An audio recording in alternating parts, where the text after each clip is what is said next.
10 ऐसी चीजों का लिस्ट बनाया जाए जो संसार में सबसे ज्यादा अहमियत रखने वाली है, तो उसमें पेरेंटिंग या बच्चों का परवरिश या पालन पोषण वो पहले 10 नंबर में जरूर आएगा। लेकिन फिर भी पेरेंटिंग हमारे सबके प्राथमिकता के लिस्ट में इतना ऊपर आता नहीं है। अगर हमको कोई कहे कि फलाना डिपार्टमेंट के आप जिम्मेदारी ले लो, फलाना डिवीजन का आप जिम्मेदारी ले लो, फलाना प्रोजेक्ट का आप जिम्मेदारी ले लो, फलाना कंपनी का आप जिम्मेदारी ले लो, ये सब हमारे लिए प्राथमिकता में ऊपर चले जाता है। उसी समय एक अनमोल भविष्य अगर हमारे हाथ में सौंपा जाए, संसार के सबसे बड़े कंपनी के मूल्य से भी बढ़कर है एक प्राण का मूल्य। तो वो जिम्मेदारी जब हमको सौंपी जाती है, तो जितना एक्साइटमेंट हमको कोई प्रोजेक्ट के लीडर बनने में या कंपनी के लीडर बनने में या हमारे डिपार्टमेंट के हेड बनने में जो हमें इम्पोर्टेंस लगता है, उतना एक बच्चे की परवरिश को हम इतना अहमियत देते नहीं है। उसको हमारे प्राथमिकता के लिस्ट में हम बहुत ही नीचे रखते हैं। लेकिन मैं हम सबको याद दिलाना चाहता हूँ कि एक अनंत आत्मा, एक कभी ना नाश होने वाला एक आत्मा हमारे हाथ में प्रभु इस पेरेंटिंग के दरमियान, उस प्रोसेस के दरमियान हमारे हाथ में सौंपता है। और मैं समझता हूँ कि हमारे सब जिम्मेदारियों में शायद बहुत ही ऊपर के लेवल्स में ये आएगा। पवित्र वचन के अंदर जब हम पेरेंटिंग के विषय में या बच्चों की परवरिश के विषय में सोचते हैं, तो भजन संहिता उसका 127 के बारे में बात करे बगैर हम उसको पूरी तरह समझ नहीं पाएंगे। 127 भजन संहिता साम्स 127 जो है, उसका वर्स नंबर 3 इस तरह से कहता है कि देखे, लड़के यहोवा के दिए हुए भाग है, गर्भ का फल उसकी ओर से प्रतिफल है। आपको पुराने नियम में यहाँ पर लड़के कर कर लिखा है, लेकिन मेरा पूरा विश्वास है कि इसमें लड़कियां भी शामिल है। तो मैं ऐसा समझता हूं कि हमको इस तरह से ही इसको पढ़ना चाहिए कि लड़के और लड़कियां या बच्चे यहोवा के दिए हुए भाग है, गर्भ का फल उसकी ओर से प्रतिफल है।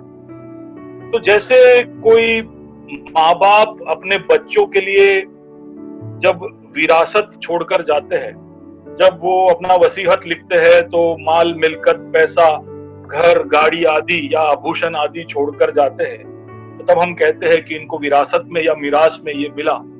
ठीक उसी तरह यहोवा की ओर से एक विरासत है बच्चे। यहोवा एक भाग अपना हमको देता है, वो है बच्चे। कर पवित्र वचन हमको दिखाता है कि बच्चे यहोवा के दिए हुए भाग है और गर्भ का फल उसकी ओर से प्रतिफल है।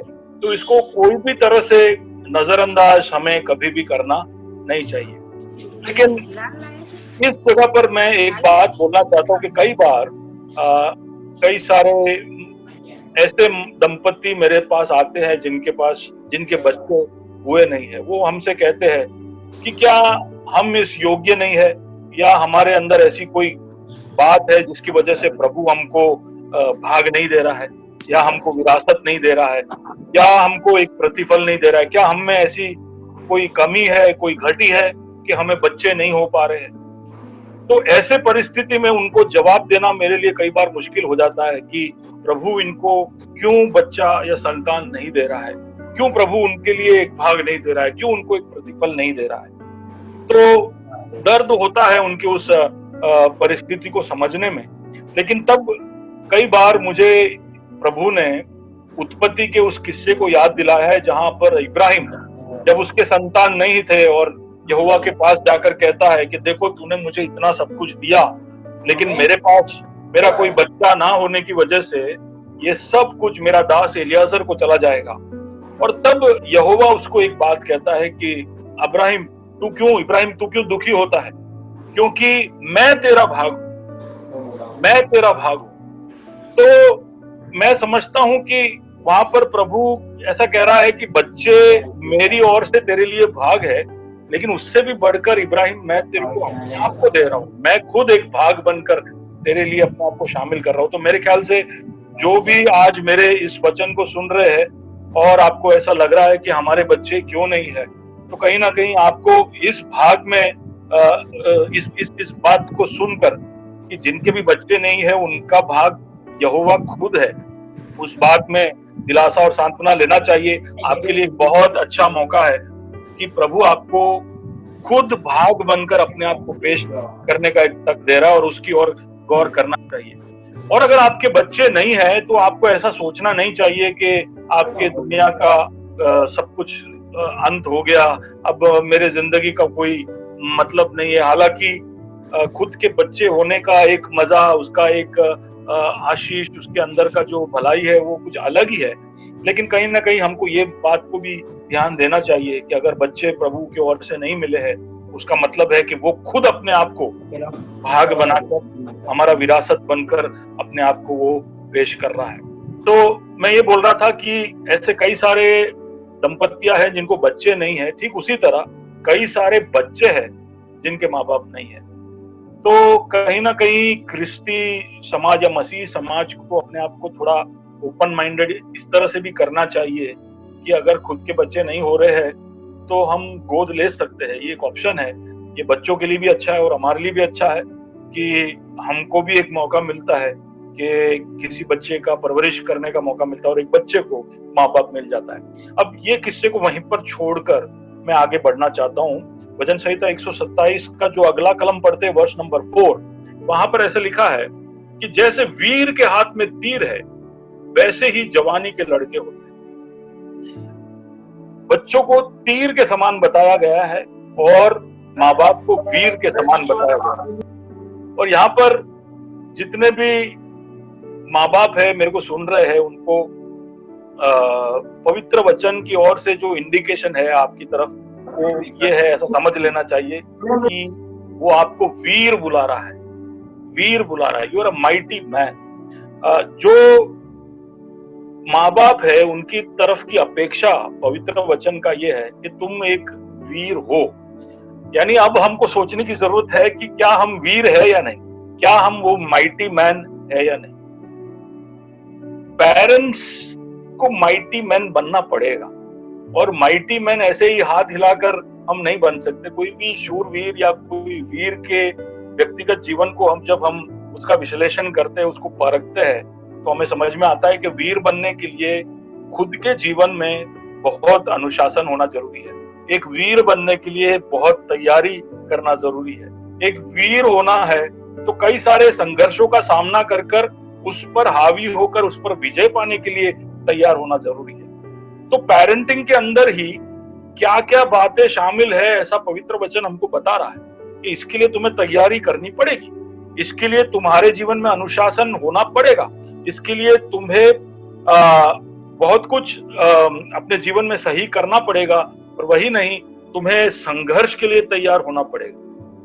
तो इस वक्त आपको पूछना चाहिए खुद से, अगर आपके घर पे बच्चे हैं तो आपको खुद से पूछना चाहिए कि क्या मैं एक वीर हूं या नहीं, क्योंकि पवित्र वचन की आपसे अपेक्षा यही है कि आप एक वीर बनो। दूसरी तरफ कि अगर आप वीर नहीं हो तो क्या आपके हाथ में दिए गए बच्चों को आप तीर के समान अपने अंजाम तक, अपने मुकाम तक पहुंचा पाओगे या नहीं। अगर आप एक वीर नहीं बनते, आप आपके जीवन में ही अनुशासन लेकर नहीं आते, आप आपके जीवन में तैयारियां नहीं करते, आप संघर्ष के लिए तैयार नहीं करते, तो क्या प्रभु ने आपके हाथ में ये जो बच्चे दिए हैं उसको सही दिशा देकर उनको सही मुकाम तक पहुंचा पाएंगे या नहीं। दुख से कहना चाहता हूं कि बहुत सारा जो पेरेंटिंग इस संसार में होता है, मसीही समाज के अंदर भी जो पेरेंटिंग होता है वो रिएक्टिव पेरेंटिंग है। रिएक्टिव पेरेंटिंग का मतलब है कि माँ बाप पहले ये देखते हैं कि बच्चा क्या कर रहा है और बच्चा जो क्रिया कर रहा है उसकी प्रतिक्रिया में माँ बाप चीजें करते हैं। यानी पहले से उनका कोई गोल नहीं है, पहले से कोई दर्शन नहीं है, पहले से कोई प्लान नहीं है। माँ बाप कुछ दूर लंबा सोचते नहीं है कि मेरे बच्चे को कहाँ पहुंचाना है। तो बिना कोई गोल के, दर्शन के, जब हम बच्चे कुछ करते हैं उसके रिएक्शन में हम कुछ करेंगे या उस तरह से फिर एक एक दिन कर कर, एक एक महीना कर कर हम उनको पेरेंटिंग करते जाएंगे, तो उसको रिएक्टिव पेरेंटिंग कहते हैं। और इसमें लगभग होता क्या है मैं बताता हूँ। जब हम राह देखते हैं कि बच्चे फलाना कुछ करे या फलाना कुछ मांगे और फिर हम उसके बारे में निर्णय लेंगे कि क्या करना है, तो इसमें लगभग होता ऐसा है, 3 तरह के अंजाम उसके होते हैं। एक तो ये कि या तो आप एक कंट्रोलिंग पेरेंट बन जाओ। अगर आपको ऐसा लगता है कि आपका बच्चा आज चॉकलेट मांग रहा है समझो, या आइसक्रीम मांग रहा है, या कोई उसकी जरूरत को मांग रहा है, तो आपकी प्रतिक्रिया या तो कंट्रोल करने की होगी कि आप उसको कंट्रोल करोगे और बोलोगे नहीं, तुमको जो करना है कर लो, हम नहीं देंगे। दूसरा होगा कि आप उसको पूरा छूट दोगे, वो 1 मांगेगा तो आप 5 दे दोगे कि भैया तू चुप रहे। और तीसरा ये है कि हम एक डेमोक्रेटिक पेरेंटिंग करेंगे जहां पर बच्चा और आपके बीच में एक संवाद होगा और एक कॉम्प्रोमाइज होगा। अब हालांकि ये तीनों पेरेंटिंग के अपने खूबियां है और कमियां है, लेकिन फिर भी ये है तो रिएक्टिव पेरेंटिंग, यानी बच्चे ने कुछ किया और उसके प्रतिक्रिया में आपने कुछ किया। आपका खुद का कोई स्टैंड नहीं है, आपने पहले से कुछ सोच कर नहीं रखा है।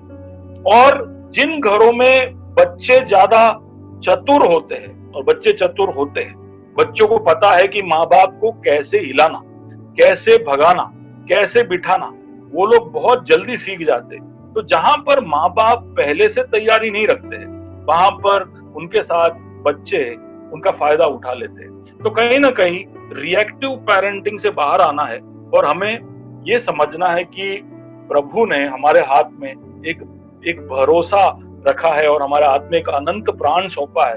तो एक वीर बनकर उसको सही दिशा देना, उसको सही दूरी तक पहुंचाना, और अपने अंजाम में वो जब पहुंचे तो एक अच्छा प्रभाव वो वहां छोड़ जाए, उसके लिए पूरी तैयारी करना। अगर आपको तीर उत्तर की ओर भेजना है और आपका दिशा दक्षिण की ओर है, तो तीर उत्तर में नहीं जाएगा, आपको भी अपना दिशा बदलकर उत्तर की ओर आपको सही होना पड़ेगा।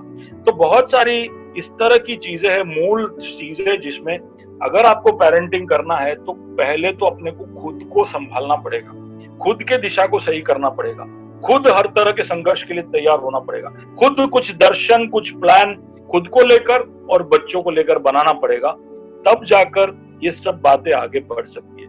तो आज आप मेरे को जब सुन रहे हो और यहाँ तक आज तक भी आपने आपके लिए कोई या आपके बच्चों के लिए कुछ सोचा नहीं है, कुछ प्लान बनाया नहीं है, तो भजन संहिता 127, 3 और 4 आपके लिए थोड़े और मनन करने के लिए मैं आपके सामने रख छोड़ रहा हूँ। आप सोचिए उसके बारे में और आपके जीवन में पहले एक दिशा लाइए, आप एक वीर बनिए और उन बच्चों को अपने अंजाम तक पहुंचाने के लिए तैयारी करिए। अब ये जो फाउंडेशनल बात इंट्रोडक्शन की तरफ बोलकर आज मैं आपके सामने 3 ऐसी बातें रखकर खत्म करना चाहूंगा जो मैं समझता हूं कि पेरेंटिंग के बहुत ही अहम या महत्वपूर्ण 3 सामग्रियां है, इंग्रेडिएंट्स है, बहुत जरूरी है। अगर ये 3 बातें आप संभाल लोगे तो मैं समझता हूँ पेरेंटिंग का 80% प्रॉब्लम सॉल्व हो जाएगा, फिर बाकी के 20% में आपको मेहनत करना पड़ेगा। 3 चीजें, नेटवर्किंग, कनेक्टिंग और करेक्टिंग, 3 चीजें जो आज मैं आपके सामने रख के जा रहा हूं, नेटवर्किंग, कनेक्टिंग और करेक्टिंग। ये तीनों में थोड़ा और गहराई से मैं सोचना चाहूंगा। सबसे पहले मैं नेटवर्किंग के विषय में बोलना चाहूंगा। अब नेटवर्किंग का मतलब है कि पेरेंटिंग अपने आप में, क्योंकि एक बहुत ही चुनौती भरा जिम्मेदारी है, इसका पूरा पूरा भार हमको हमारे सर पर लेकर अपने आप ही सब कुछ करने की जरूरत नहीं है। इसमें हमको नेटवर्किंग करना चाहिए, यानी कि दूसरे लोगों को शामिल करना चाहिए। हमें दूसरे लोगों के साथ मिलकर पार्टनरशिप में उनकी मदद लेकर पेरेंटिंग करना चाहिए। और उसमें सबसे पहले आता है आपका स्पाउस। अगर आप पुरुष है तो आपकी पत्नी, अगर आप स्त्री है तो आपका पति। सबसे पहला जो नेटवर्किंग आपको आपके पति या पत्नी के साथ करना है, यानी उसका मतलब है कि पेरेंटिंग के लिए सबसे ज्यादा जरूरी है कि आपका जो वैवाहिक जीवन है, मैरिज है, वो स्ट्रांग हो, वो सही हो। अगर आपका मैरिज का संबंध, पति पत्नी के बीच का संबंध अगर सही नहीं होगा तो बच्चे आपके साथ गेम कर डालेंगे। अब दोनों पति और पत्नी एक साथ होंगे और आपके बीच का अंडरस्टैंडिंग सही होगा तो इससे फायदा ये होता है सबसे पहले कि आप बच्चों को अच्छी तरह समझ पाओगे। एक बात समझने की जरूरत है और हमेशा ध्यान रखने की जरूरत है कि आपका जो बच्चा है वो 50% आपका योगदान है और 50% लगभग आपकी पत्नी का योगदान है।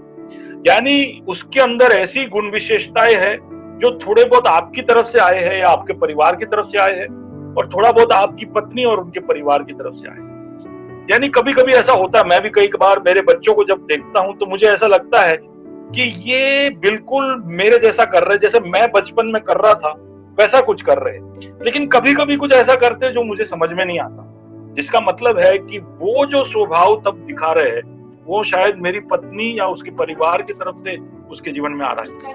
खास तौर पर बच्चे जब छोटे होते हैं तब तो ऐसा ही होता है। थोड़े बड़े बच्चे हो जाते हैं तो उनके अपना व्यक्तित्व डेवलप होता है और धीरे धीरे वो अपना स्वभाव अलग से दिखाने लगते हैं। लेकिन खास करके बच्चे जब छोटे होते हैं तब उनको समझने के लिए अगर आप और आपके पत्नी या आप और आपके पति के बीच में अच्छा संवाद, अच्छा कम्युनिकेशन हो रहा होगा तो आप आपके बच्चे को बहुत अच्छी तरह से समझ पाओगे।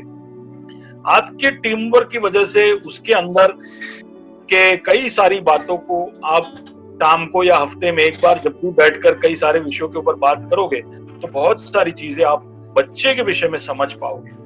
और कई बार क्या होता है ना, बच्चे जब टीनेज में एंटर करते हैं, 12 साल 13 साल के हो जाते हैं और अब माँ के कंट्रोल में बच्चा रहता है ना बाप के कंट्रोल में बच्चा रहता है, तब माँ बाप टीम वर्क के लिए आ जाते हैं कि अरे बाबा अभी तक मैंने अकेले अकेले चला लिया, अब मेरे अकेले से नहीं होगा, इसलिए अब तुमको भी आना पड़ेगा। लेकिन 12-13 साल के बच्चे के 12 साल या 13 साल का बच्चा हो जाने के बाद फिर आप टीम वर्क का इस्तेमाल करोगे तब तक काफी देर हो चुकी हो। तो इसलिए बच्चा जब बहुत छोटा ही है, 1 साल या 2 साल का ही है, तभी से या पहले से ही माँ और बाप के बीच में अच्छा टीम वर्क होना चाहिए। पहले से ही उस बच्चे को लेके सारा कम्युनिकेशन होना चाहिए, इसलिए कि आप जब उसको देखे तो बहुत सारी चीजें बिना उसके बताए ही आप समझ पाओ। कई बार बच्चे उनके मन में क्या चल रहा है वो बता नहीं पाते और इसलिए जरूरी होता है कि आप लोग टीम वर्क कर कर उसकी जरूरतों को, उसके स्वभाव को और उसके पर्सनालिटी को, व्यक्तित्व को जो डेवलप हो रहा है उसको आप समझ पाओ। तो सबसे पहला चीज कि आपके अंदर एक टीम वर्क होने से आप बच्चे को अच्छी तरह समझ पाओगे। दूसरा कि अगर पत्नी पत्नी के बीच का रिलेशनशिप अच्छा है तो आप उस परिवार के अंदर एक अच्छी स्थिरता, एक अच्छा ढांचा उसको बनाकर दे रहे हो। एक छोटे बच्चे के लिए उसके माँ बाप सब कुछ होते हैं, उनका दुनिया होता है। और अगर माँ बाप के बीच में झगड़ा चल रहा हो, छोटा सा भी अनबन चल रहा हो, कोई बोला बोली चल रहा हो, तो छोटे बच्चों का आप मुंह देखिए, उनके लिए उनका संसार हिल जाता है। उनके पास और कुछ है नहीं, उनका सब कुछ उनके पापा है और उनके मम्मी है।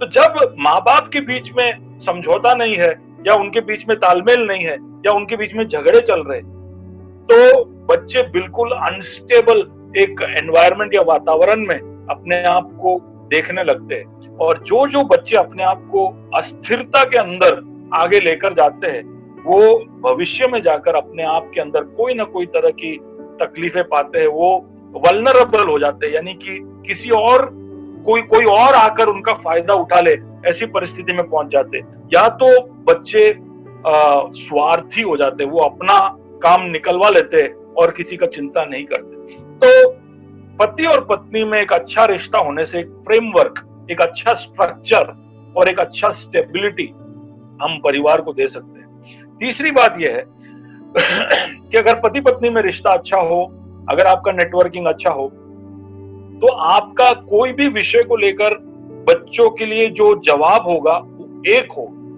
कई बार बच्चे क्या होते हैं ना, कभी मम्मी को अगर पूछते हैं मैं खेलने जाऊं, मम्मी मना कर देती है, तो वो थोड़ी देर के बाद जाकर पापा से पूछते हैं पापा मैं खेलने जाऊं। और अगर पापा ने खेलने जाने को बोल दिया तो बच्चा समझ गया कि इन दोनों के बीच में कोई संपर्क हो नहीं रहा है, तालमेल है नहीं। जो बात मम्मी से नहीं निकल सकता वो पापा से निकलवा लो, या जो बात पापा नहीं कर सकते वो मम्मी से निकलवा लो। तो ये तो अभी मैंने एक छोटा सा उदाहरण दिया, लेकिन बच्चे ये बात को समझ जाते हैं और फिर जैसे ही वो बड़े होते जाते हैं वो अपना काम निकलवाने के लिए माँ बाप को मैनिपुलेट करने लगते हैं। और इसके लिए जरूरी है कि माँ और बाप का एक ही सिंगल वॉइस, एक ही वॉइस में जवाब दे, ऐसा होना चाहिए, और उसके लिए उनके बीच में कम्युनिकेशन या उनके बीच में नेटवर्किंग बहुत जरूरी है। बच्चा आपके पास आए या आपके स्पाउस के पास जाए, जवाब एक ही होना चाहिए। उनको ऐसा नहीं लगना चाहिए कि इनके बीच में ही मतभेद है। और चौथी बात, अगर पति और पत्नी के बीच में नेटवर्किंग अच्छा है तो आप एक मॉडल मैरिज उनके लिए तैयार करोगे। कई बार क्या होता है, बच्चे बड़े होकर जब वो खुद शादी करते हैं तो उन्होंने जो शादी देखा होता है उसी को रिपीट करते हैं। अब उन्होंने देखा कि मेरे माँ बाप को हमने बात करते नहीं देखा, मेरे पापा मेरे मम्मी को कुछ नहीं बताते थे, या मेरी मम्मी मेरे पापा को कुछ नहीं बताते थे। तो वो जब खुद अपने विवाह में जाते हैं तो उसी ढांचे को लेकर जाते हैं, और वहां पर भी वो फिर अपने पत्नी से बात नहीं करते, या फिर वो अपने पति को बताते नहीं। तो वही मॉडल रिपीट होता जाता है। तो इसको सब रोकने के लिए कहीं ना कहीं सबसे पहली चीज, आपके नेटवर्किंग को सुधारिए। यानी सबसे पहली बात, आप आपके पत्नी या पति के साथ के रिश्ते को उसको और मजबूत करिए। वो मजबूत आप करोगे तो आपका पेरेंटिंग अपने आप ही सुधरने लगेगा। लेकिन नेटवर्किंग में केवल पत्नी ही नहीं, कुछ दूसरे लोग भी हैं जिनका ध्यान रखना चाहिए। मैं इनको कहूंगा अदर स्टेक होल्डर्स। अब दूसरे लोग कौन है जो जिनका मदद हम पेरेंटिंग में ले सकते हैं? एक तो स्कूल के टीचर्स, क्लास टीचर है या सब्जेक्ट टीचर है, अगर कोई ट्यूशन टीचर है तो वो, अगर संडे स्कूल का टीचर है तो वो, अगर दादा दादी या मामा मामी चाचा चाची इत्यादि घर के अंदर है जो उस बच्चे के संपर्क में बार बार आ रहा है, उन सबका भी मदद लेना चाहिए। उन सबके भी ऐसे कुछ उनके सबके पास भी आपके बच्चों को लेकर कुछ ना कुछ अभिप्राय होगा और वो आपको लेना चाहिए। क्योंकि आपका बच्चा आपके सामने कैसा रहेगा और उनके सामने कैसे रहेगा उसमें फर्क हो सकता है। हम कई बार सोच लेते हैं कि मेरा बच्चा मेरे सामने जैसा है वैसे सबके सामने है, वैसा नहीं होता है। वो समझ जाता है किसके सामने कैसे रहना है, और इसलिए कई बार दादा दादी या दूसरे लोगों का इनपुट लेने से हमारा पेरेंटिंग में हम थोड़ा और तैयार हो सकते हैं, हम थोड़े और चतुर बन सकते हैं। मेरे माँ बाप जो है वो मेरे दोस्तों के साथ अच्छी दोस्ती रखते थे, और उसका कारण ये था कि कई बार ये अच्छी दोस्ती जो मेरे दोस्तों के साथ उनकी थी, उसकी वजह से मैं अगर कोई गलती करता तो मेरे दोस्त आकर मेरे माँ बाप को बता देते। तो कई बार हमारे बच्चों के दोस्तों के साथ अच्छा संपर्क रखने से भी हम कई बार हमारे बच्चों के ऊपर एक अच्छा नजर रख सकते हैं, उनके लिए अच्छा हम कर सकते हैं। और एक और स्टेक होल्डर जिनका हमें ध्यान रखना चाहिए, कई बार बहुत जाने पहचाने लोग नहीं होते, लेकिन कई बार आकर हमसे ऐसा कहते हैं कि आपके बेटे को फलाना जगह पे देखा था, आपका बेटा यहाँ पर किसी के साथ था। कई बार हम इस तरह के इंफॉर्मेशन को भी नजरअंदाज करते हैं कि बोले ये वो कौन है मेरे बच्चे के बारे में आकर ऐसा मुझे बताने वाला। लेकिन उसको पूरा ऐसे ही मान लेने की जरूरत नहीं है, लेकिन हमें अलर्ट हो जाना चाहिए कि अगर कोई एक्वेंटेंस, कोई जाना पहचाना हमारे बच्चे के बारे में बोल रहा है, उसने उसको कहीं पर देखा या उसको कुछ करते देखा, तो तुरंत ही उसको नोट कर लेना चाहिए, और उसके लिए हमको जो भी प्रिवेंटिव या जो भी करेक्टिव मेजर लेना है उसके लिए हमें तैयारी करना चाहिए। तो अभी मैं आगे अगले पॉइंट की ओर बढ़ना चाहता हूँ। फर्स्ट थिंग, पहली बात जो हमें याद रखनी है कि हमें एक अच्छा नेटवर्किंग करना चाहिए। ओके, दूसरी बात जो हमें करना चाहिए वो ये है कि एक अच्छा कनेक्शन हमें बनाना चाहिए। अब किसके साथ? ये कनेक्शन अब बच्चे के साथ है। अब ये जब नेटवर्किंग, कनेक्शन ये सब बोल रहा हूं तो आपके दिमाग में मोबाइल फोन और उसके कनेक्शंस के बारे में भी आ रहा होगा। उस तरह से भी आप इसको सोच सकते हैं कि नेटवर्किंग जो है वो बहुत सारे टावर के जैसा है। बहुत सारे टावर होंगे तो अपने आप ही सब जगह पर रिसेप्शन अच्छा होगा। ठीक उसी तरह नेटवर्किंग जरूरी है। अब जरूरी है कि उस इंस्ट्रूमेंट का उस टावर के साथ का कनेक्शन कैसा है। तो अब समझिए, जब बच्चे छोटे होते हैं तो कई बार उनके साथ कनेक्शन बनाना आसान हो जाता है, क्योंकि वो पूरी तरह से हम पर निर्भर होते हैं। उनके पास और कोई नहीं होता है जाने के लिए, वो राह देखते हैं कि हम उनको समय दें। तो सबसे ज्यादा कनेक्शन हमको उनके बचपन में ही उनके साथ जोड़ लेना चाहिए। उनके साथ हर तरह से उनके साथ संपर्क में आना चाहिए। लेकिन शायद आज मेरी बातें जो सुन रहे हैं उसमें से कई लोगों के बच्चे बड़े हो चुके होंगे, तो उसका मतलब नहीं है कि आपका टाइम निकल चुका है। लेकिन बचपन में ही कनेक्शन बनाने से बहुत फायदा हो जाता है, क्योंकि एक बार बच्चे थोड़े उम्र के हो जाते तो एक तो उनको स्कूल का लोड बढ़ जाता है, होमवर्क, एक्सरसाइज, प्रोजेक्ट इत्यादि में वो बिजी हो जाते हैं। दूसरा, जब एक बार 10, 11, 12 साल के हो गए तो उनके खुद के ग्रोथ, उनके एडोलेसेंस या उनके अंदर के हार्मोन्स की वजह से भी उनका जो बिहेवियर है वो चेंज हो जाता है, उनका जो रवैया है वो बदलने लगता है। तीसरा कि वो फिर हमारे से ज्यादा उनके दोस्तों के साथ बिताना चाहते हैं। और लगभग हम में से बहुत सारे पेरेंट्स के बच्चे जब 12, 13, 14 साल के होते तब तक हमारा उम्र शायद 38, 40, 42 के आजू बाजू चले जाता है। और वो एक ऐसा समय हमारे लिए होता है कि हम खुद तब उस समय एक मिड लाइफ क्राइसिस में से जा रहे होते हैं। हम उस समय हमारे लाइफ में एक कैरियर को मजबूत करने के लिए या एक घर खरीदने या गाड़ी, एक बड़ा इन्वेस्टमेंट के बारे में सोच रहे होते हैं। तो ऐसे एक परिस्थिति में या तब तक अगर मम्मी काम नहीं कर रही थी तो मम्मी भी काम करने लगती है, तो घर पे दोनों पेरेंट्स अब नहीं है। तो ये सारी परिस्थितियां एक बार बच्चा 10-12 साल का हो जाए उसके बाद घरों में दिखाई देता है। और इसलिए कनेक्शन बड़े छोटे आयु में ही उनके साथ जोड़ लेना चाहिए। लेकिन अगर आपने नहीं जोड़ा है तो भी चिंता मत करिए, अभी भी आप बच्चा आपका है, आप उसके साथ कनेक्शन कभी भी जोड़ सकते हो। कनेक्शन के लिए मैं 2-3 टिप्स आपको देना चाहता हूँ। सबसे पहला टिप, एक तो आप समय निकालकर उनको ऑब्जर्व करिए। कई बार हमारे पास इतना भी वक्त नहीं होता कि हम थोड़ी देर पीछे हटकर बैठकर हमारे बच्चे क्या कर रहे हैं वो देखें।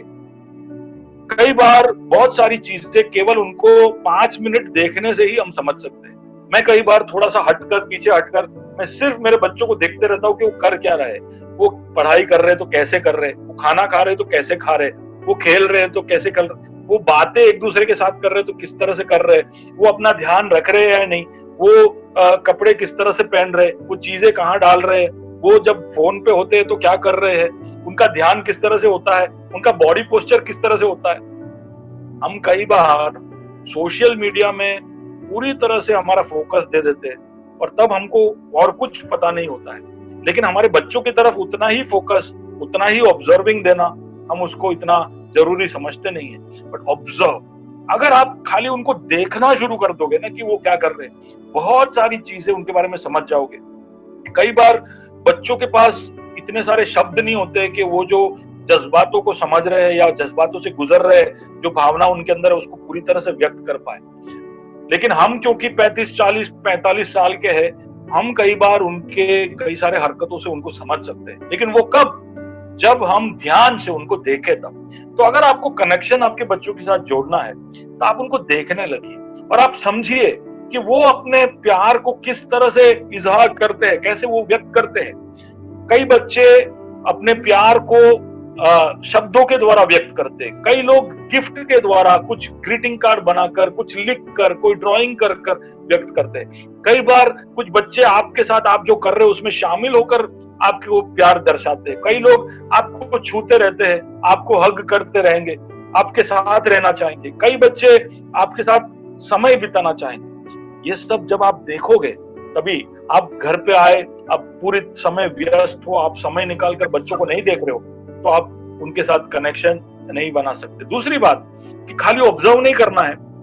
कई बार आप ज्यादा व्यस्त होते हो, ऐसे समय में बच्चे दौड़कर आकर आपसे बात करना चाहेंगे। कई बार मैं मेरे संदेशों को बना रहा होता हूँ, उसके चरम सीमा में होता हूँ, तब बच्चे आकर कुछ बात बोल जाते हैं और तब बहुत गुस्सा आता है कि आप देख नहीं रहे हो क्या कि हम काम कर रहे हैं, आप क्यों आकर ये बचकानी बातें हमारे साथ कर रहे हो। लेकिन इन बच्चों के साथ बात करने के लिए अगर आप एक अच्छे पेरेंट हो, आप एक वीर हो जो तीर को सही दिशा में भेजना चाहते हो, तो फिर आप आपके बच्चों की बातें ध्यान से सुनोगे। तो ध्यान से देखना और ध्यान से सुनना। अब ध्यान से सुनने में क्या है कि आप जो भी काम कर रहे हो उसको वहीं पर रखकर आप उनके मुख की ओर देखें, उनकी आंखों में आंख डाले और वो जो बोल रहे उसको आप सुनिए। अगर आपको कुछ पूछना है तो वापस पूछिए। अगर वो कुछ बता रहे हैं तो कोई पूर्व धारणा को रखकर कि यार ये अभी मेरा टाइम बर्बाद करने आए हैं या ये फालतू बात है, ऐसी कोई पूर्व धारणा रखे बगैर आप उनकी बातों को सुनिए। हाँ, बचकानी है वो और किसके पास जाएंगे, आपके पास ही तो आएंगे। तो आप उनकी बचकानी बातों को सुनिए और उस बातों के पीछे उनकी जज्बात, उनकी फीलिंग्स क्या है उसको आप वैलिडेट करिए, उसको आप आइडेंटिफाई करिए कि ये बोलना क्या चाहता है। ये खुशी व्यक्त कर रहे हैं ये डर व्यक्त कर रहे हैं या ये केवल अपना प्यार व्यक्त कर रहे हैं। तो आप सुनिए उनको कि उनके शब्दों में वो आपको क्या बताना चाहते हैं, और कई बार सुनने के बाद उन्होंने क्या जो बोला है उसको आप वापस एक दो शब्द में बोलकर आप यही बोलना चाहते थे या नहीं, वो आप बोलोगे तो कहीं ना कहीं उनको एक बहुत बड़ी तसल्ली आपकी ओर से मिलेगी। उनको ऐसा लगेगा कि मेरा मम्मी, मेरा पापा मेरा केयर करता है, मेरा ध्यान रखता है, मेरे बारे में सोचता है, मेरे मुझसे प्यार करता है। और तीसरी बात कि केवल सुनिए नहीं, केवल देखिए भी नहीं, उनसे बातें भी करिए।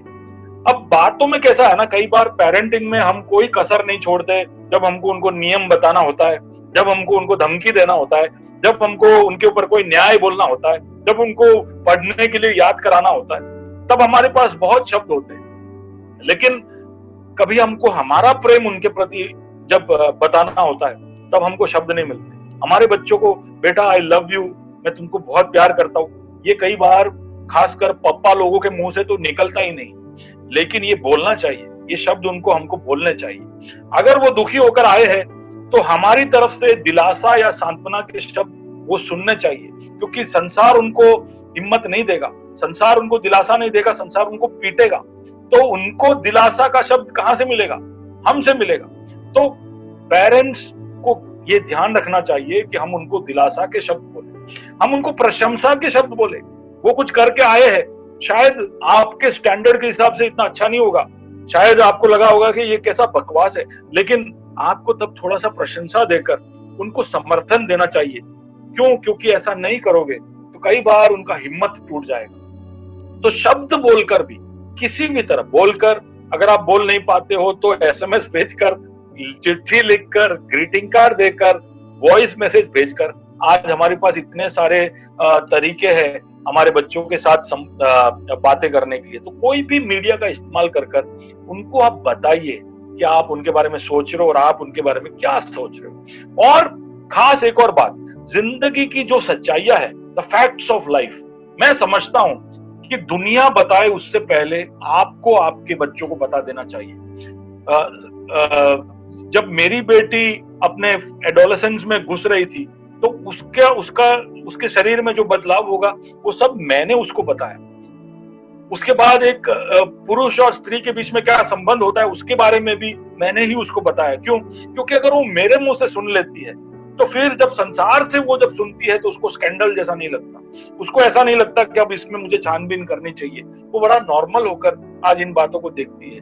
तो फैक्ट्स ऑफ लाइफ भी हमारी तरफ से, कई बार माँ बाप ये सब बातें हमारे बच्चों से करने से शर्माते हैं। अब मैं समझता हूँ कि अगर हमारे बीच में कनेक्शन अच्छा होगा तो हमारे बच्चों को जिंदगी की सारी हकीकतें हम बिना कोई हिचक के बता पाएंगे। और अगर कोई मुश्किल सवाल लेकर हमारे पास आ रहे तब उनको ऐसा नहीं बोलना चाहिए कि यार ये तुम और किसी को पूछ लो क्योंकि आपके पास जवाब नहीं है। आप बोलिए, उनको जवाब नहीं है तो बोलिए कि मुझे थोड़ा सा वक्त दो, मैं आपके पास लौट कर आऊंगा, जवाब मैं दूंगा। तो उनके मुश्किल सवालों का जवाब भी आप दीजिए। और चौथी बात, आप उनके साथ कुछ गतिविधियों में भाग लीजिए। उनके साथ कभी कभी बोर्ड गेम्स खेलिए, कैरम खेलिए। ये लॉकडाउन के दरमियान मैं समझता हूँ कि आपको कई सारे मौके मिले होंगे उनके साथ अलग अलग तरह के एक्टिविटीज करने के लिए, ड्राइंग करने के लिए, कैरम खेलने के लिए, चेस खेलने के लिए, कुछ पागलपंती करने के लिए। अगर अगला मौका जब मिले तो मैं तो समझता हूँ उनको अकेले कहीं भी लेकर आपको उनके साथ एक डेट पर जाना चाहिए, उनके साथ एक टाइम आउट करना चाहिए। ये सब कनेक्शन बनाने के तरीके हैं। अगर बच्चे थोड़े बड़े भी हो गए हो ना, ये सब करने से आप उनके साथ के कनेक्शन को पुनर्स्थापित कर सकते हो। और कनेक्शन होगा तो पेरेंटिंग हो पाएगा। कनेक्शन होगा तो कल कभी भी कोई भी एक परिस्थिति आए जिसमें आपको आपका अभिप्राय रखना पड़े, तब वो आपकी बात सुनेंगे, क्योंकि वो जानते हैं कि मेरा पापा, मेरा मम्मी मेरे को जानता है और मेरे बारे में अच्छा सोच रहा है। मैं समझता हूँ कि याकूब के 12 बेटों में यूसुफ अलग इसलिए निकला क्योंकि याकूब ने यूसुफ को वक्त दिया, उसने उसको सुना, उससे बातें की। क्योंकि बाकी के 10 बेटों का स्वभाव देखकर तो ऐसा नहीं लगता है कि याकूब ने उसके साथ थोड़ा भी समय बिताया हो, लेकिन यूसुफ में वो फर्क दिखता है। और इसलिए उसको पवित्र वचन यूसुफ के बारे में कहता है कि याकूब के बुढ़ापे की लाठी यूसुफ था, क्योंकि याकूब के अंदर जो भी गुण विशेषताएं थी, प्रभु के लिए जो प्यार था, वो बिल्कुल हमें यूसुफ के अंदर दिखाई देता है। तो कनेक्शन होने से ये हो सकता है। अगला चौथा पॉइंट, मेरा आखिरी पॉइंट की तरफ फटाफट मैं बढ़ना चाहता हूं, और वो है करेक्शन। तो पहला था नेटवर्किंग, दूसरा था कनेक्शन, अब तीसरा है करेक्शन। अब करेक्शन यानी सुधार। कई सारे पेरेंट्स, नेटवर्किंग शायद हो या ना हो, कनेक्शन हो या ना हो, करेक्शन जोरदार होता है। यानी मारपीट कर कर, डांट पीट कर सीधा करना हर माँ बाप को आता है। लेकिन इसके विषय में मैं कुछ खास बातें बोलना चाहता हूँ। अगर आप करेक्शन कर रहे हो तो उसमें कोई गलती नहीं कर रहे, क्योंकि पवित्र वचन में करेक्शन के विषय में लिखा है। आप जब नीति वचन 13वें अध्याय उसके 24 की ओर जाओगे तो उसमें ऐसा लिखा है कि जो बेटे पर छड़ी नहीं चलाता है वो उसका बैरी है, वो उससे नफरत करता है। यानी माँ बाप को छड़ी का इस्तेमाल करना चाहिए जब जब उनको ऐसा लगे कि सुधार की जरूरत है, तब करना चाहिए। लेकिन इंग्लिश में जिस भाषा का इस्तेमाल वहां पर किया है, और मैं समझता हूँ इब्रानी भाषा में भी जो भाषा का इस्तेमाल किया गया है वो इस तरह से है कि आप छड़ी कब चला सकते हो, जब कोई गलती हो तब तुरंत ही। ऐसा नहीं कि गलती करे और उसके 3 दिन बाद आपको याद आए और फिर छड़ी से आपने मारा। गलती हो तुरंत आप उसको सुधार सकते हो, या वो जब छोटा है, उम्र में छोटा है, तब आप सुधार सकते हो। अगर गलती के थोड़े समय बाद या वो उम्र में बड़ा हो जाए उसके बाद आप छड़ी का इस्तेमाल करोगे तो वो बैकफायर करेगा, वो आपके काम में नहीं आएगा। उस तरह का छड़ी का इस्तेमाल आपके लिए नुकसानदायक हो जाएगा। एफएसओ की पत्री 6 और 4 में इस तरह से लिखा है कि हे बच्चे वालों, अपने बच्चों को रीस ना दिलाओ, यानी गुस्सा ना दिलाओ, परंतु प्रभु की शिक्षा और चेतावनी देते हुए उनका पालन पोषण करो। कई बार सुधार के बीचों बीच इतना मारपीट हो जाता है कि बच्चों को माँ बाप से गुस्सा, उनको क्रोध उत्पन्न हो जाता है। अब ये नहीं होना चाहिए। आप उनका सुधार करो, लेकिन इस तरह से कि उनको क्रोध ना आए, उनको रीस ना आए। और वहां पर इस तरह से लिखा है कि आप जब उनको सुधार रहे हो तब आप उनको बताओ कि प्रभु की शिक्षा क्या है। आप उनको बताओ कि आपका यानी आपको बच्चे का असली पेरेंट, असली माता पिता जिसने आपको मिरास में दिया है, विरासत में आपके हाथ में जिसने दिया है, जिसका भाग आपको मिला है, वो परमेश्वर है, आपका एक्चुअल पेरेंट। और उसकी शिक्षा क्या है, उसकी अपेक्षा क्या है, उसकी चेतावनी क्या है।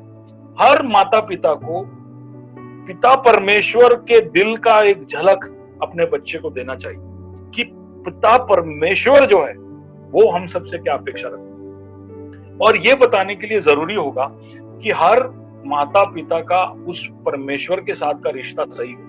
दूसरा कि वो खुद अपने जीवन से ये दिखाए कि वो कैसा उस पिता परमेश्वर का बच्चा, ये माता पिता जो है वो भी खुद उसका कैसा अनुशासन अपने जीवन में रखता है, कैसे उस पिता का बातें वो खुद अपने जीवन में मानता है। अगर माता पिता परमेश्वर का मानते हैं तो बच्चे भी मानेंगे। तो उनको आपके जीवन में दिखना चाहिए कि आप खुद उस प्रभु की शिक्षा और चेतावनी में चलते हो। क्योंकि बच्चे आप जो बोलते हो वो करे या ना करे, आप जो दिखाते हो वो जरूर करेंगे, वो आपका अनुकरण जरूर करेंगे, वो आपका नकल जरूर करेंगे। और इसलिए प्रभु की शिक्षा और चेतावनी पहले आपके जीवन में होना चाहिए और फिर वो आपको प्रभु को उनको बताना चाहिए। कोलोसियों की पत्री 3 और उसका 21, कोलोसियंस 3:21 में इस तरह से लिखा है, बच्चे वालों अपने बालकों को तंग ना करो, ना हो कि उनका साहस टूट जाए। अब एक तरफ गुस्सा हो सकते हैं वो, दूसरी तरफ उनका साहस टूट सकता है। मैंने पहले भी बताया कि ये संसार हमारे बच्चों को, वो बड़ा जालिम है। हम भी तोड़ने वाले बन जाए तो फिर बच्चों को बांधेगा कौन? तो बच्चे जब हमारे पास आते हैं तो बांधने की प्रक्रिया में हमें शामिल होना चाहिए, उनके साहस को नहीं तोड़ना चाहिए। और कई बार मारपीट कर कर, गुस्से में बातें कर कर, उनको सुधारने की कोशिश हमेशा करते रहने में हम उनके साहस को तोड़ देते हैं। अगर नेटवर्किंग सही हो, कनेक्शन सही हो, तो करेक्शन में बहुत ज्यादा समय नहीं जाएगा। लेकिन अब करेक्शन करना पड़ेगा, कई सारे लोगों के लिए करेक्शन बहुत ज्यादा जरूरी हो जाता है। अगर ऐसे बच्चे आज ऐसे माता पिता में मुझसे सुन रहे हैं जिन्होंने बहुत ज्यादा अनुशासन कर कर अपने बच्चों को रीस दिलाया है, साहस उनके साहस को तोड़ दिया है, तो मैं आपसे इल्तिजा करूंगा, आपसे ये प्रार्थना करूंगा कि ये सेशन में अगर आप सुन रहे हो और आपके मन में ऐसा लग रहा है कि मैंने ज्यादा कर दिया, तो आपको आपके बच्चे के साथ जाकर बात कर कहीं ना कहीं माफी मांग लेना चाहिए। हम हमारे बच्चों से माफी मांगने से हम छोटे नहीं हो जाएंगे, लेकिन कहीं ना कहीं उनके साहस को हम बांध देंगे, कहीं ना कहीं उनको हम ये हिम्मत दे पाएंगे कि हम आपसे प्यार करते हैं और हम आप पर बड़ी अपेक्षाएं रखते हैं। माफी मांगकर आपके उनकी हिम्मत को, उनके कॉन्फिडेंस को बांधकर उनको आगे की ओर ले जाना चाहिए। पर दूसरी तरफ मेरी बातों को सुनने वाले या आपकी जान पहचान में ऐसे बच्चे हो सकते हैं जो रास्ता भटक चुके हैं, अब उनको कुछ अनुशासन कर कर ठीक कर कर लेकर आना मुश्किल हो गया हो। तो ऐसे अवस्था में भी आपको आशा खोने की जरूरत नहीं है, लेकिन सबसे पहली चीज जो आपको संभालनी है वो ये है, कई बार जब हमारे बच्चे रास्ता भटक कर हमसे दूर चले जाते हैं तो हम खुद कड़वे हो जाते हैं, हम खुद प्रभु के तरफ बगावत के मूड में आ जाते हैं कि तूने ऐसा क्यों होने दिया, मेरा बच्चा क्यों ऐसा हो गया, मेरा बात क्यों वो सुनता नहीं। और कई बार उस खटास की वजह से, उस कड़वाहट की वजह से प्रभु के साथ का हमारा रिश्ता बिगड़ने लगता है। तो सबसे पहले तो उस कड़वाहट को, उस खटास को जो प्रभु की तरफ आपको महसूस हो रहा है, उसको दूर करिए, क्योंकि अब आपकी मदद वो ही कर सकता है। तो आपको ये मान लेना चाहिए कि बच्चे जब छोटे थे, जब उनके साथ कनेक्शन बनाना था, जब नेटवर्किंग कर कर उनको सुधारना था, आप सुधार नहीं पाए, अब वो रास्ता भटक गए हैं, अब उनको लौटा कर लेकर आना है, तो आपकी मदद सिर्फ वही कर सकता है। और उसके साथ आप खटास से बात करोगे, आप कड़वाहट के साथ, गुस्से के साथ आप बैर रखकर उससे बात करोगे, तो वो आपकी नहीं सुनेगा। तो सबसे पहले आप प्रभु के साथ रिश्ता सही करिए, फिर आप प्रार्थना करिए और वो जरूर आपकी मदद करेगा। दूसरा, अगर आपका बच्चा आपके हाथ से निकल गया है तो उसके साथ कनेक्शन करने की कोशिशें कभी भी बंद नहीं करिए। जैसे वो उड़ाऊ पुत्र का बाप जो है, वो उस घर के छत के ऊपर खड़े रहता था, वो उसकी कोशिश थी, वो उसके तरफ से उसकी कोशिश थी कि किस तरह से मेरे बेटे के साथ मैं कनेक्शन वापस जोड़ सकूं। रोज वो शाम को जाकर खड़े रहता और राह देखता कि कब मेरा कनेक्शन लग जाए, और जैसे ही उसने उसको दूर से आते देखा, वो तुरंत अपने घर उस छत से भागकर उस लड़के को मिलने के लिए निकल पड़ा। क्यों? क्योंकि उसने हमेशा अपने बच्चे के साथ एक कनेक्शन को चाहा। और उसी तरह हमको भी, हमारे बच्चे अगर अब आज हमारा अपमान कर रहे, या हमारा तिरस्कार कर रहे, या हमें चोट पहुंचा रहे, या उनके दिल में जो ठंडक वो महसूस करे, या जो कठोरता है या कड़वाहट है वो महसूस करे, वो हमारे तरफ वो दिखा रहे, बरसा रहे, विस्फोट हो रहा है उनका, तो आप हिम्मत नहीं आ रही है, वो आपके बच्चे हैं। आपको निरंतर उनके साथ कनेक्शन बचाए रखने के लिए कोशिशें जारी रखनी चाहिए और निरंतर प्रेम की भाषा में उनसे बात करना चाहिए, उनके तरफ अपने हाथ को बढ़ाना चाहिए, कभी भी अपने आप को बंद नहीं कर लेना चाहिए। कई सारे ऐसे माता पिता को जानता हूं जो अपना दिल बंद कर लेते हैं, जो फिर अपने बच्चे के साथ संपर्क तोड़ देते हैं कि भाई ये अभी निकल गया, ये मेरी बात नहीं सुन रहा, तो मैं भी अब इसकी कोई बात नहीं सुनूंगा। शायद आप आपका छोटा सा युद्ध जीत जाओगे, लेकिन आप आपके बच्चों को हमेशा के लिए खो दोगे। और इसलिए प्यार के भाषा में उनके साथ कनेक्शन बनाए रखने की कोशिश करना बहुत जरूरी है। और एक और बात मैं बताना चाहूंगा, अगर आपका बच्चा आपके हाथ से निकल गया है तो मदद मांगनी पड़े तो जरूर मांगिए। आपको प्रेयर सपोर्ट चाहिए होगा, आपको इमोशनल सपोर्ट, जज्बाती तौर से सपोर्ट चाहिए होगा, स्पिरिचुअल सपोर्ट चाहिए होगा, और काउंसलिंग की शायद जरूरत पड़े, तो आप लीजिए ना, आप मदद लीजिए, कैसे भी कर कर वो अनंत प्राण को जो प्रभु ने आपके हाथ में सौंपा है, जो उसका भाग है, जो उसकी ओर से प्रतिफल है, जो बड़े भरोसे के साथ आपके हाथ में यहोवा ने सौंपा है, उसको कैसे भी कर कर बचाने के लिए जो करना पड़े वो करिए।